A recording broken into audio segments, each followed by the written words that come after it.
আসল সমস্যা তাহলে কারোর সঙ্গে কিছু শেয়ার করতে পারছিস না, এইটা সমস্যা, তাই তো? মানে মনে দুঃখ, কষ্ট, বেদনা, অনেক রকম কিছুর মধ্যে দিয়ে তুই এখন যাচ্ছিস। এটা প্রেগনেন্সির টাইমে তো হয় প্রথম। দ্বিতীয়, তোর বিয়েটা এমন একটা সিচুয়েশনের মধ্যে দিয়ে এমনভাবে হয়েছে, তো কোয়াইট ন্যাচারাল অনেক কিছু থাকে, পারিবারিক জিনিস বা নিজের মনের জিনিস, যেগুলো শেয়ার করতে মন চায়, আর সেইগুলো তুই শেয়ার করতে পারছিস না। তার কারণ তুই একমাত্র সন্তান, তোর বাড়িতে কোনো দাদা বৌদি নেই, বা কোনো বোন নেই, দিদি নেই। আবার তোর জায়ের সঙ্গেও যে তোর খুব ভালো র্যাপো আছে তা কিন্তু নেই। মানে একটা হয় না, যায় যায়, আমি বলছি না খারাপ সম্পর্ক, বাট র্যাপো, যায় যায় যে র্যাপো, সেটা নেই। ওই বাড়িতে তুই থাকিস না, সেই জন্য একটা তো গ্যাপ আছেই। শ্বশুর শাশুড়ির কাছে তো আর এইসব জিনিস শেয়ার করা যায় না। এক্ষেত্রে বন্ধু কাম দিদি বা বন্ধু কাম বৌদি, যা, এদের সঙ্গে শেয়ার করতে হয়। কিন্তু শেয়ার করতে পারছিস না বলে তুই দুম করে যেন সোশ্যাল মিডিয়ার কারোর সঙ্গে শেয়ার করে দিস না, সে ভিউয়ার্স হোক আর সে ক্রিয়েটার হোক। তুই কিন্তু এটা ভাবিস না ভিউয়ার্সদের কাছে মানে শেয়ার করাটা সেভ হবে, কারণ কোন ভিউয়ার্স কী মেন্টালিটি রাখছে সেটা তো তুই জানবি না। তাহলে এমন কিছু অন্তর্নিহিত কথা শেয়ার করে দিবি না সোশ্যাল মিডিয়ার কোনো লোকের কাছে, যেটা পরবর্তীকালে কিন্তু তোর জন্য বিপদ আনতে পারে। এটা আমার একেবারে নিজস্ব চিন্তাভাবনা, তোর নাও হতে পারে সেই চিন্তাভাবনা, কিন্তু বাস্তবটা এটাই যে সোশ্যাল মিডিয়ায় লোক, ভার্চুয়াল জগতের লোক তোর ভিডিও দেখতে ভালোবাসতে পারে, তোকে ভিডিও দেখে পছন্দ করতে পারে, কিন্তু কখন কারোর সঙ্গে তোর যদি মতবিরোধ হয়ে যায়, যেটা তোর সঙ্গে এরকম ঘটেছে, তো সেক্ষেত্রে কিন্তু সে কারোর কাছে সেই ব্যাপারগুলো হ্যান্ডওভার করে দিতে পারে। কারণ কোন ভিউয়ার্সের মানে মনের মধ্যে কি চলছে তুই তো জানিস না। নাহলে দেখিস নি যে তোর একটা সামান্য ব্যাগ, বাজারের ব্যাগ, সেটা উলটপালট হয়ে গিয়েছিল বলে সেই ব্যাগ কাণ্ড নিয়ে কত কথা। এক তো তোরা দীঘায় সেই ব্যাগ নিয়ে গিয়েছিলিস, দ্বিতীয় কথা সেটা একটা কাস্টমারের ছিল, যেটা তুই তাকে দিসনি, আর সেটা নিয়ে তোরা গেছিলিস, সেই নিয়ে কিন্তু অনেক কিছু হয়েছে। একটা বাজারের ব্যাগের দাম কত, ম্যাক্সিমাম টু ম্যাক্সিমাম 50 টাকা, কিন্তু সেটা নিয়ে অনেক কিছু হয়েছে। তাই জন্য আমার মনে হয় কোনো ভিউয়ার্সের সঙ্গে কিছুই শেয়ার করা উচিত না, আর কন্ট্রোভার্সি ক্রিয়েটারদের থেকে 7 জন দূরে তুই থাকবি, সেটা এই মুহূর্তে তোর জন্য অনেক অনেক ভালো। তুই কন্ট্রোভার্সি ক্রিয়েটারদের কখনোই ওই ডাকবি না, তাহলে কিন্তু মুশকিল। ঠিক আছে? কন্ট্রোভার্সি ক্রিয়েটারের কাজ কি, আমাদের কাজ কি? আমাদের কাজ হচ্ছে ভিডিও করা, নিজের কন্টেন্টের স্বার্থে, নিজের ইনকামের স্বার্থে। তো সেখানে যদি কোনো কন্টেন্ট পেয়ে যাই, লোভ, লোভ তো মানুষের হয়, তো সেই কন্টেন্ট নিয়ে দেখো এই ব্যাপার, এই ওই সেই, জিনিসটা খারাপ হয়ে যাবে। তাই মনকে এখন সংযত করো, মনের কথা শোনো। মন যতই বলুক এখানে ওখানে শেয়ার করার কথা, সেটা কিন্তু তুমি করবে না। জ্ঞানও তো সেটা করে ফেললে কিন্তু আবার বিপদে পড়বে। ঠিক আছে? কারণ তুমি কন্ট্রোভার্সি নিতে পারছো না, এটা পরিষ্কার। তোমাদের নিয়ে সেইভাবে আলোচনা হচ্ছে, সেটাও তুমি নিতে পারছো না। মানে কন্ট্রোভার্সি নিতে পারছো না মানে তোমার অতীতের কন্ট্রোভার্সি নিতে পারছো না। এখন যে তোমার চ্যানেল থেকে কন্ট্রোভার্সি হচ্ছে সেটাতে তো তুমি উত্তর দিতে আসছো প্রায়ই, ভিউয়ার্সদের নাম করে কন্ট্রোভার্সি ক্রিয়েটারদেরকেই ঝাড়তে আসো, তো সেটা আলাদা কথা। কিন্তু এই যে তোমার অতীতের কারনামা, যেগুলো একটাও সুখকর নয়, এবং দুটো ক্ষেত্রেই তুমি ভুল করেছো, বয়সে অনেক ছোট হলেও তুমি দুজনের ক্ষেত্রেই ইউটিলাইজ হয়েছো, যদিও নিজে বুঝে সুঝেই ইউটিলাইজ হয়েছে, এরকম নয় যে তুমি ভুয়ো, মানে তুমি জানো না তোমাকে ইউটিলাইজ করে নিয়েছে, না, আমি এটা মানি যে তুমি জানো এবং তুমি সন্তর্পণে ইউটিলাইজ হয়েছো, এবং তুমি ইউটিলাইজ হতে চেয়েছো বলেই হয়েছো। তো সেক্ষেত্রে বলবো যে মানে পাস্টের অভিজ্ঞতা থেকে তুমি নিশ্চয়ই অভিজ্ঞতা সঞ্চয় করেছো, আর সেই জায়গা থেকে আর একদম কারোর সঙ্গে কোনো শেয়ারিং মেন্টালিটি রাখবে না। এবার তোমায় দেখা গেল যে তুমি বেশ কষ্ট পাচ্ছ, এবং তোমার মানে ইরিটেশান হচ্ছে, ঝামেলা হচ্ছে, অস্বস্তি হচ্ছে, তোমার মনটা খারাপ হয়ে গেছে। মন খারাপ হয়ে গেলে সঙ্গে সঙ্গে শরীর খারাপও হয়ে যাবে, আর সেটাই দেখা যাচ্ছে। কেন? তার কারণ তোমার ভিডিওটা তো কালকের এসছে, আমি ভিডিওটা কাল পোস্ট করব, আর কালকের এসছে তার আগের দিন তুমি লাইভটা করছিলে, মানে পরশু দিন। সেই লাইভে তুমি দুবার লাইভে চলে এসছো, মানে এত উত্তেজিত হয়ে গেছো, এত এক্সাইটমেন্ট তোমার, তুমি কন্ট্রোল করতে পারো নি, তুমি দুবার লাইভে চলে এসছো। একবার লাইভে এসছো তখন বর ছিল, এবং বর থাকাকালীন তুমি লাইভে এসে বরের একটা কাজেরও ক্ষতি করে দিয়েছো। মানে যেখানে সে 2:32 না 2:35 কখন একটা ঢুকেছে, ঢোকার পর সে খেয়ে দিয়ে ধরো 4:30-5টার মধ্যে বেরিয়ে যেত, সে জায়গায় তুমি তাকে 1 ঘন্টা লেট করে দিয়েছো, 6টার সময় সে দোকানে গেছে। যত দেরি করে দোকানে যাবে ওর তো লস এই মুহূর্তে, সেটা তুমি করেছো। এই এক্সাইটমেন্টের কোনো দরকার ছিল না, ঠিক আছে? তারপরে সে চলে যেতে তুমি আবার লাইভ করেছো, মানে এতটা তোমার এক্সাইটমেন্ট হয়ে গেছে, যেটা তোমার শরীরের জন্য হার্মফুল, তোমার মনের জন্য হার্মফুল, এবং তোমার ব্যক্তিগত জীবনেও তার এফেক্ট পড়বে। কোনো দরকার ছিল না। তো যাই হোক, তারপরে তুমি বুঝতে পেরেছো যে তোমার সেটা ঠিক হয়নি, এবং পরবর্তীকালে তোমার হেডেক শুরু হয়ে গেছে, মাথার যন্ত্রণা, তোমাকে চা খেতে হবে, তুমি চোখ পিটপিট করছো, চোখ মানে হাত দিয়ে ডলছো, এবং তখন তোমার মায়ের কথা মনে পড়েছে। এখানে আমি একটা ছোট্ট কথা বলি, দেখবে বাচ্চাদের দেখবে যখন খুব শরীর খারাপ হয় বাচ্চাদের, বা ধরো কোথাও পড়ে গেছে, লেগেছে, কোনো কিছু হয়েছে, বাচ্চারা তখনই, মানে একদম দুধের শিশুদের কথা বলছি, মায়ের ব্রেস্ট ফিড করে। কেন বলো তো? মায়ের ব্রেস্ট ফিড করতে গিয়ে তারা অ্যাকচুয়ালি মায়ের সাথে সংযোগ হয়ে যায়, মায়ের সঙ্গে আরও বেশি ইনভলভ হয়ে যায়, অ্যাটাচমেন্ট বেড়ে যায়।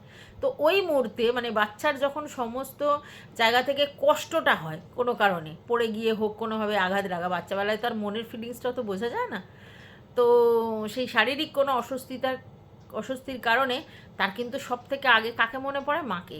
ভাবে যে মায়ের কোলটাই হচ্ছে সব থেকে মানে সেফেস্ট জোন, মা আছে মানে আমার সব কিছু রেহাই, এটাই বাচ্চাদের মনের মধ্যে রয়েছে। আর তখন তারা মাকে খোঁজে। ঠিক সেম জিনিস আজকের ডেটে তুমি প্রেগনেন্ট অবস্থায় তোমার মাকে খুব মিস করছো, এবং এটা খুব স্বাভাবিক। এটা নয় যে এটা অস্বাভাবিক, এটা তো স্বাভাবিক। কারণ আর যাই হোক, দেখো তোমার মায়ের সঙ্গে তোমার যোগাযোগ আছে কিনা, ফোনে কথা বলে কিনা, একটু আধটু আসা যাতায়াত করে কিনা, সেটা আলাদা কথা। কিন্তু তোমার মা ফুল ফেজেড তোমার বাড়িতে আসা, বা তুমিও তোমার মায়ের কাছে ফুল ফেজেড গিয়ে থাকা, বা তোমার মা তোমার সংসারে এসে তোমার জন্য করা, বা তুমি তাদের বাড়িতে গিয়ে প্যাম্পার হওয়া, আদর যত্ন পাওয়া, সেটা তো নেই।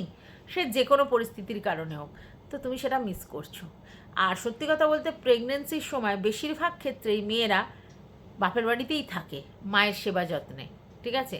অনেকের ক্ষেত্রে আবার দেখা গেছে না, শ্বশুর বাড়িতেই থাকে, শাশুড়িও যত্ন করে, এমন নয় যে সব ক্ষেত্রে মাই যত্ন করে, এরকম নয়, কিন্তু বেশিরভাগ ক্ষেত্রে দেখা গেছে মাই যত্ন করে। তো তোমার এটা হকের পাওনা ছিল যে তুমি যখন প্রেগনেন্ট সেই মুহূর্তে তুমি তোমার মায়েরই যত্নটা পাবে, কেয়ারটা পাবে, আর সেটা তুমি মিস করছো। আর মন যে তোমার খারাপ তার জন্যই যে তুমি মাকে মিস করছো, এটা খুব স্বাভাবিক। কারণ ওই যে বললাম, বাচ্চা সন্তান সব সময় তার মাকে মিস করবে, কারণ তার সান্নিধ্যতা সে ফিল করতে পারে। যখনই তার কোনো ক্রাইসিসের মুহূর্ত, প্রবলেমের মুহূর্ত, তখনই সে তার মাকে ফিল করে। তো তুমিও তো একটা বাচ্চা, মানে বাচ্চার মা হতে চলেছো বলে কি তোমার বাচ্চা ব্যাপারটা নেই? তুমি তো তোমার মায়ের বাচ্চা। তাহলে তোমার স্বাভাবিক ব্যাপার, যখন তোমার নিজের ফিল অকওয়ার্ড বা অবস্ট্রাকেল কিছু আসছে লাইফে, বা কোনো জায়গা থেকে তোমার মনে হচ্ছে প্রবলেম হচ্ছে, তখন তোমার মাকে মনে পড়ছে, মায়ের কোলটা মনে পড়ছে, মায়ের আদর যত্ন মনে পড়ছে, মায়ের কাছে যেতে ইচ্ছা করছে, কিন্তু তুমি কোনো কারণে অপারগ, তুমি যেতে পারছো না তার সান্নিধ্য, এবং সেটা তোমার জন্য যে কতটা কষ্টদায়ক সেটা কিন্তু তুমি রিয়েলাইজ করছো। তবে হ্যাঁ, এটা তো ঠিক, তুমি যখন প্রেম করে বিয়ে করেছো তখন তো তুমি জানতে যে এরম বিধর্মী বিয়েটা তোমার ফ্যামিলিতে একটা ডিস্টারবেন্স আসবে, এবং তাতে খুব সহজে তোমাকে ব্যাপারটা অ্যাডজাস্ট করবে না, যে কোনো পরিস্থিতির কারণে হোক। এবং সেই জেনে শুনেই তুমি এরকম একটা জায়গায় এসেছিলে যে তুমি তোমার বরের সঙ্গে লাইফ কাটাবে ঠিক করেছিলে। তো তোমাকে কোথাও না কোথাও যে কোনো একটা রাস্তা বেছে নিতে হতো। তুমি তোমার বরকে বেছে নিয়েছো, তো স্বাভাবিকভাবে মা বাবাকে সরিয়ে দিয়েছো নিজের কাছ থেকে। আর এরকম একটা সিচুয়েশান যেখানে আমরা জাত নিয়ে এত সমস্যা করি, আর সেখানে ধর্ম চেঞ্জ, তো স্বাভাবিক ব্যাপারটা খুবই প্রবলেমেটিক। আর সেখানে 1 বছর সবে হলো, মানে এক্ষুনি তো এত সহজেই সব কিছু হয় না। তো স্বাভাবিকভাবে তুমি তোমার মাকে মিস করছো। তুমি কিন্তু বলেছো খুব ভেরি রিসেন্ট তুমি একটা সুখবর দিতে চলেছো, একটা আনন্দর কথা শেয়ার করতে চলেছো। তাতে আমার যেটা মনে হচ্ছে যে তোমার মায়ের সঙ্গে তোমার সম্পর্কটা অনেকটা ঠিক হয়ে গেছে, এবং তোমার মা হয়তো তোমার কাছে আসতে পারবে, বা তুমি হয়তো বাপের বাড়ি যেতে পারবে, এরকম একটা কিছু তুমি হিন্টস দিয়েছো। এটাই এই মুহূর্তে সুখবর মনে হচ্ছে। তোমার প্রেগনেন্সি রিলেটেড একটা সুখবর আছে, সেটা হচ্ছে তোমার বেবিটা। যখন বর্ন হবে।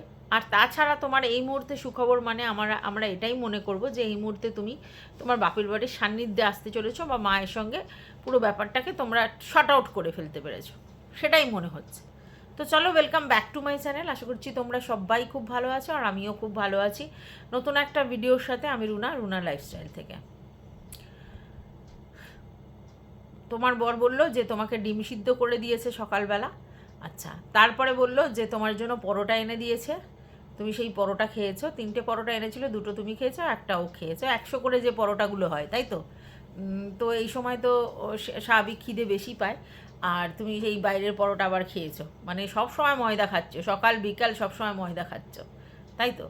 আচ্ছা, তারপরে তুমি বললে যে তারপরে খেয়েছো, খেয়ে দিয়ে তুমি মানে তোমার রেস্ট নিয়েছো, আর তোমার বর কাজে চলে গেছে। ঠিক আছে, এবার তোমার কোনো রান্না বান্না ছিল না, কারণ আগের দিন তুমি কচু দিয়ে মাছ দিয়ে রান্না করেছিলে আর ভাত করেছিলে, তো সেই ভাতও থেকে গেছে, আর তোমার মাছের ঝোলও থেকে গেছে। তো তুমি ভাত গরম করোনি কেন? ভাত গরম করোনি কেন?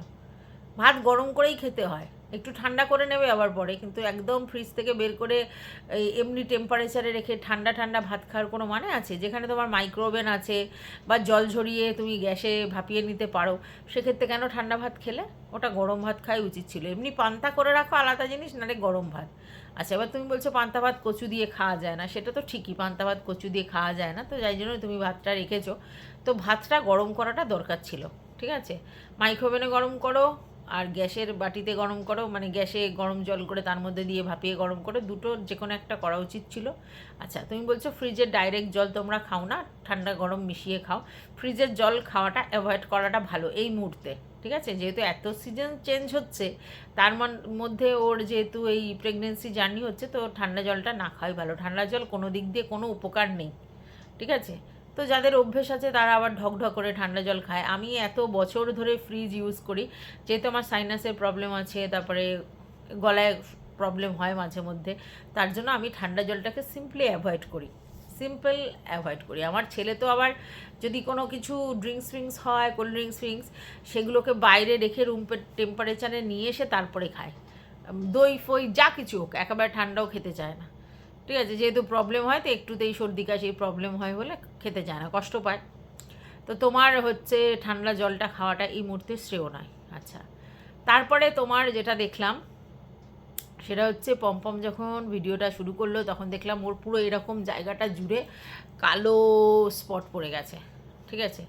ওই কালো স্পট দূর করবার জন্যে তোমার পাতিলেবুর মধ্যে চিনি দিয়ে সেটা ঘষতে হবে গলাটায়, তাহলে ওই কালো স্পটটা উঠে যাবে। যদিও এটা মোটাপার জন্য হয়, আমরা যারা ভারী মানুষ তাদের এই পোর্শনগুলো ভীষণ কালো, আমার আগে খুব ছিল, এগুলো একদম কালো হয়ে যেত, কিন্তু ওই জায়গাগুলো ওই করতে হয়, ঠিক আছে? মাঝে মধ্যে স্ক্রাব করা উচিত, আটার ভুসি দিয়ে দুধ দিয়ে বা দই দিয়ে মাখিয়ে সেটা দিয়েও করা যায়। আর না হলে তোমার পাতিলেবু কেটে মধ্যখান দিয়ে গোল গোল করে তার মধ্যে চিনি দিয়ে সেটা যেখানে যেখানে কালো, কনুই হোক, হাঁটু হোক, বা এই পোর্শনগুলো একটু ঘষে নিতে হবে, তাহলে ওই জিনিসটা উঠে যাবে। আর একটা জিনিস করা যায়, যদি টমেটো মানে শ্যুট হয়, তাহলে যেহেতু পমপম রোদ থেকে আসছে, একটা টমেটোর হাফ কেটে মুখে গলায় ভালো করে লাগালে ওই ট্যানটা কেটে যায়। তবে সবার সহ্য হয় না ওই টমেটো, সেটা আবার দেখতে হবে, স্কিনে ইরিটেশন যদি হয় তাহলে করা যাবে না। আর ডাইরেক্ট লেবুর রস দেওয়া যায় না, সেই জন্য ডাইরেক্ট লেবুর রস না দিয়ে তার মধ্যে ফ্যাশনের মধ্যে লেবুর রস দিয়ে সেটাও মাখা যায়। আচ্ছা, তারপরে যেটা দেখলাম সেটা হচ্ছে যে তোমরা ওই আমাদের মারু হচ্ছে সন্ধেবেলা শুয়ে শুয়ে মানে কান্নার মুহূর্ত তৈরি হয়ে গিয়েছিল, আর সেটা কিসের জন্য বুঝতে পেরেছো, এবং বললো ওটা ব্লগে আমি বলতে চাই না। এবার যারা মারুর ব্লগ দেখো তারা তো তার লাইভও দেখেছো, তো সেই জায়গা থেকে বুঝতেই পেরেছো কী কারণে ওর প্রবলেমটা শুরু হয়েছে। তো আমি আবার বলবো, এই কন্ট্রোভার্সির এই চ্যাপ্টারটা থেকে শত হস্তে দূরে থাকাটা তোমাদের জন্য এই মুহূর্তে শোভনীয়, ঠিক আছে? আচ্ছা, তারপরে যেটা দেখলাম সেটা হচ্ছে বললে আমার বরকে তাড়াতাড়ি আসতে বলেছি, কিন্তু ও তো আসতে পারবে না, কারণ 6টার সময় যদি যায় আবার কি করে 9টার মধ্যে ফিরবে, তো ওর আসতে 10টা 4 বেজে গেছে, ঠিক আছে? এবার সেক্ষেত্রে তোমার বর বলছিল যে আমাকে আবার বাজার করতে হয়েছে বলে দেরি। হ্যাঁ, সেটা তো স্বাভাবিক, আসার পথে যদি বাজার করতে হয় সেখানেও তো অনেকক্ষণ সময় লেগে যায়, আধ ঘন্টা 45 মিনিট সেটা লেগে গেছে।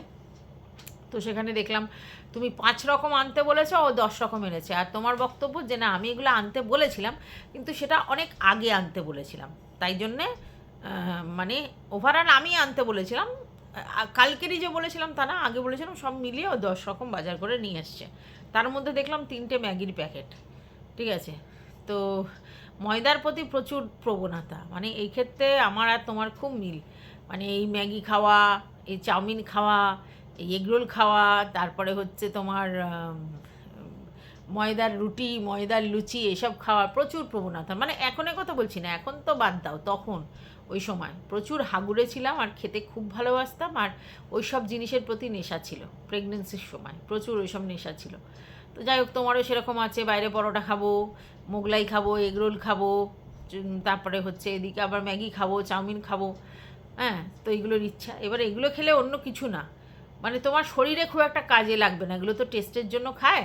আর তোমার এখন এমন খাবার খেতে হবে যাতে পুষ্টিটা তোমার বাচ্চা পায়, কারণ তোমার খাওয়ার থেকে রস, সেই রসটাই কিন্তু ওই তোমার নালির মাধ্যমে ওর শরীরে যাচ্ছে। তুমি যত হেলদি খাবার খাবে ও তত পুষ্টি পাবে আর কি, আর তুমি যত আনহেলদি খাবার খাবে তত পুষ্টি পাবে না।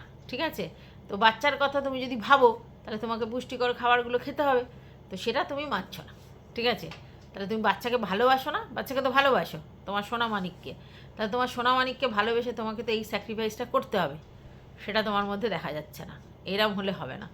ঠিক আছে, তো যাই হোক, তারপরে যেটা দেখলাম, আর তোমাদের বাসি খাওয়ার প্রবণতা খুব, এটা কার থেকে শিখেছো? ম্যান্ডুরানির থেকে? বাসি খাওয়ার এত প্রবণতা কেন? রাত্রিবেলার খাবারটা বাঁচিয়ে রাখবে, সকালবেলা খাবে, দুপুরবেলা রান্না করতে হবে না কেন? এত মানে এত বাসি খাওয়ার প্রবণতা কেন? বুঝতে পারি, জানি রান্না করতে খুব কষ্ট হয়, দুপুরের দিকে প্রচুর গরম, সেই সময় রান্না করা যায় না, তাই জন্য হয়, তবুও।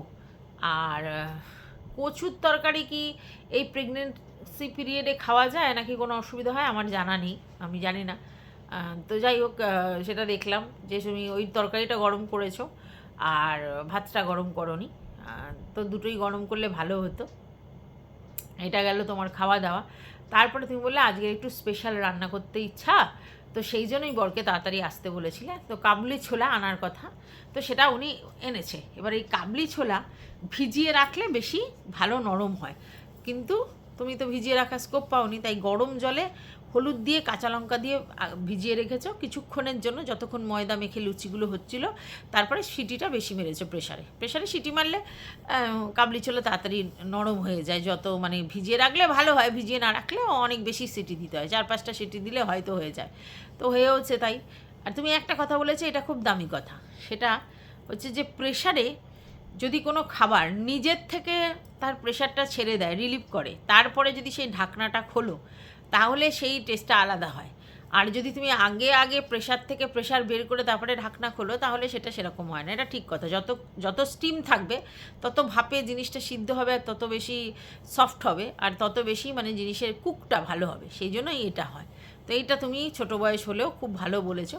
আর তুমি বলেছো যে রান্না করা আমার কাছে কোনো ব্যাপার নয়, রান্না আমার কাছে বাঁ হাতের খেল আর কি, কিন্তু এই মুহূর্তে আমার রান্না করতে ভালো লাগছে না, সব সময় রান্না করতে ভালো লাগে না, আর এখন আমার শরীরও পারমিট করছে না। প্রচুর গরম পড়েছে, এত গরমে আমাদের মতো লোকেরা, মানে যারা আমরা ধরো এত বুড়ি হয়ে গেছি, তাদেরই রান্না করতে ভালো লাগছে না, কষ্ট হচ্ছে। আমি তো রান্নাই করতে পারছি না, বারবার যাচ্ছি আর এসির মধ্যে ঢুকে পড়ছি, এতটা কষ্ট হচ্ছে।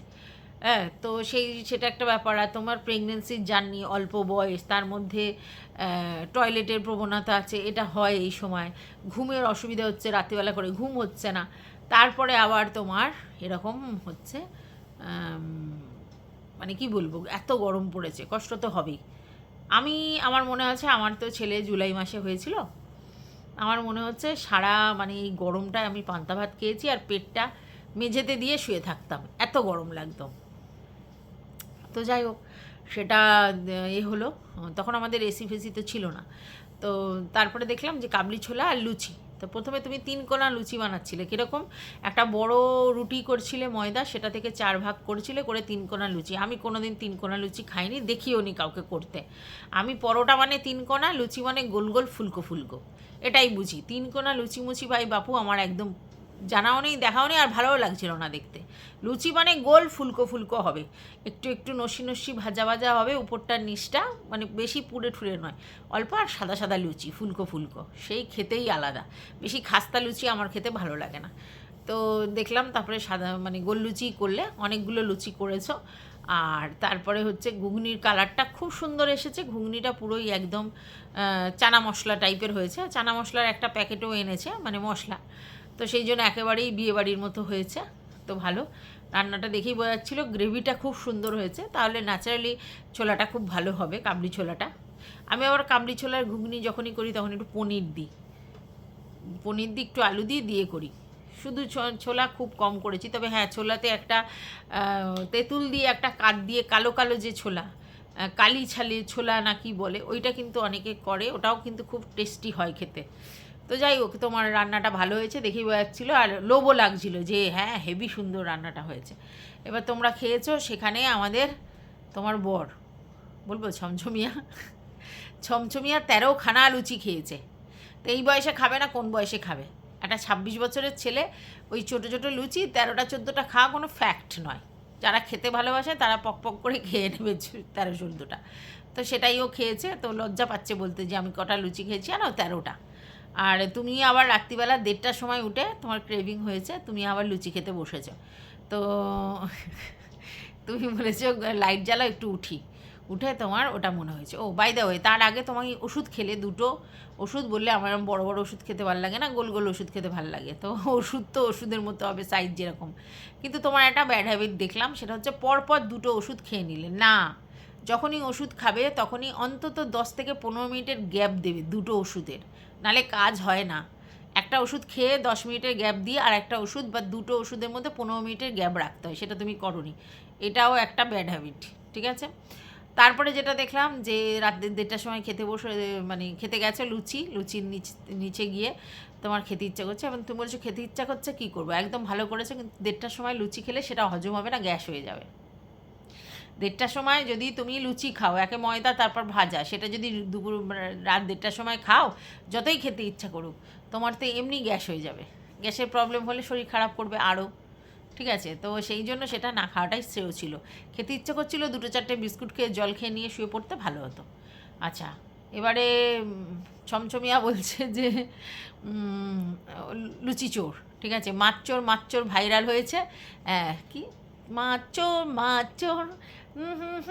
চোর, হ্যাঁ এটা কেন ভাইরাল হয়েছে জানি না। তো সেই এদিকের আমাদের কী যেন বলো এটা, ভাঙড়ের আর কি যিনি ছিলেন তিনি, তারকে নিয়ে গানটা হয়েছিল। তো সেইটা এখন ভাইরাল হবে, কি লুচি চোর, এইটা খুব ভালো বলেছে, মানে তোমার বর এটা খুব ভালো বলেছে। তো তারপরে দেখা গেল ও মানে লুচি চোর করতে করতে ও বলে একটা আমাকে লুচি দাও। হ্যাঁ এটাও হয়, কাউকে খেতে দেখলে পাশের জনেরও ইচ্ছা হয় যে আমিও খাই। তো যাই হোক, আর একটা জিনিস যেটা হলো সেটা হচ্ছে যে আজকের বলা হলো যে সেদিনকে বিয়েবাড়িতে 50টা ফুচকা খেয়েছিল মারুর বর। এবার মারুর বর বলছে যে আমার হায়েস্ট আছে 88টা ফুচকা, মানে বিশাল ফুচকা খেতে পারে। 50টা ফুচকা মানে বিশাল ফুচকা। আমি 40-50 টাকার ফুচকা খেয়ে নিই, 40-50 টাকার ফুচকা আমার কাছে নস্যি, কোনো ব্যাপার না। একসাথে 40-50টা ফুচকা আমি খেয়ে নেবো, মানে যদি অনেক লোক থাকে তাহলে, কারণ একা একা না গপ গপ করে দিলে ভালো লাগে না, একটু রয়ে শয়ে দিলে ভালো লাগে। আর বাড়িতে এনে যদি খাই তাহলে তো 50 টাকার ফুচকা আমি একা খেয়ে নিতে পারবো। 50 টাকার ফুচকা মানে 4টে করে, 10 টাকায় 4টে হলে 5-4-20, 20টা ফুচকা, তাই তো? হ্যাঁ, 50 টাকায় 4-5-20টা, 20টা ফুচকা। ওই 20টা ফুচকা কী এমন আছে, ওটা কোনো বড় ব্যাপারই না, যে কেউ খেয়ে নিতে পারে। কিন্তু আমাদের মারুর বর 50টা ফুচকা খেয়েছে, তাও ভরা পেটে, খালি পেটে না, মানে খাবার দাবার খাওয়ার পরে, মানে কতখানি জায়গা ছিল যে 50টা ফুচকা। তো কিন্তু 50টা ফুচকা খাওয়ার পর মানে বন্ধ হচ্ছিল, ভরভর করছিল না পেটের মধ্যে, বন্ধ হচ্ছিল, জানি না কী অবস্থা হয়েছিল। মাছ মাংস খাওয়ার পরে কে ভাই 50টা ফুচকা খেতে পারে? বাবা, সেটা মানে একদম ফুচকা লাভার। যাই হোক, অন্য সময় নাকি ও 88টা ফুচকা খেয়েছে, ভাবো তাহলে কতটা ফুচকা খেতে পারে। আর মারু তো ফুচকা খেতে ভালোবাসে না।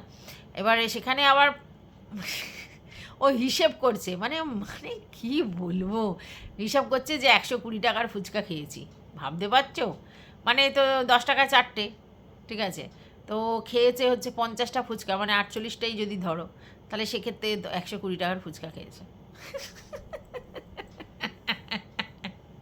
মানে পয়সা উসুল, তো যাই হোক, তারপরে হচ্ছে ওই দেখলাম যে মারু যে বিছানায় চাদরটা পেতেছে হালকা সেই সি গ্রিন কালার টাইপের, হ্যাঁ।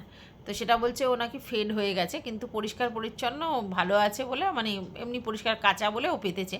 তবে ভিডিওতে এতটুকু বোঝা যাচ্ছে না যে কালার ফেড হয়েছে, ভিডিওতে সুন্দর লাগছে কালারটা, ভালোই লাগছে।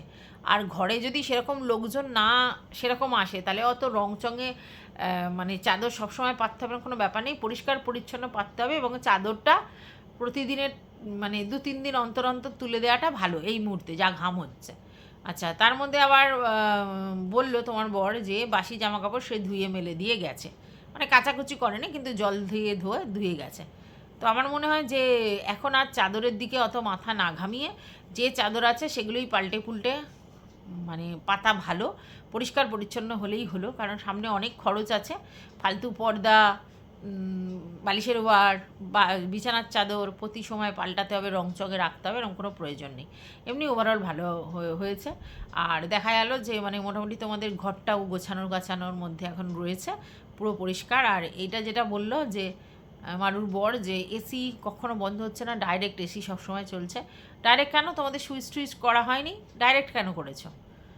মানে সুইচ টুইচ তো সব করলে, তাহলে এখন ডাইরেক্ট চলছে কেন? আমি বললাম বুঝতে পারলাম না, মানে রিমোট ছাড়া চলছে কি বুঝলাম না। তো যাই বলবো, এসি ছাড়া চলা যাচ্ছে না, এতটাই গরম পড়েছে। সকাল বিকাল রাত্রি সব সময় এসি চললে ভালো। তো যাই হোক, এই ভিডিওটা আমি এই পর্যন্তই রাখছি, পমকমের ফুচকা কাহিনী। টাটা।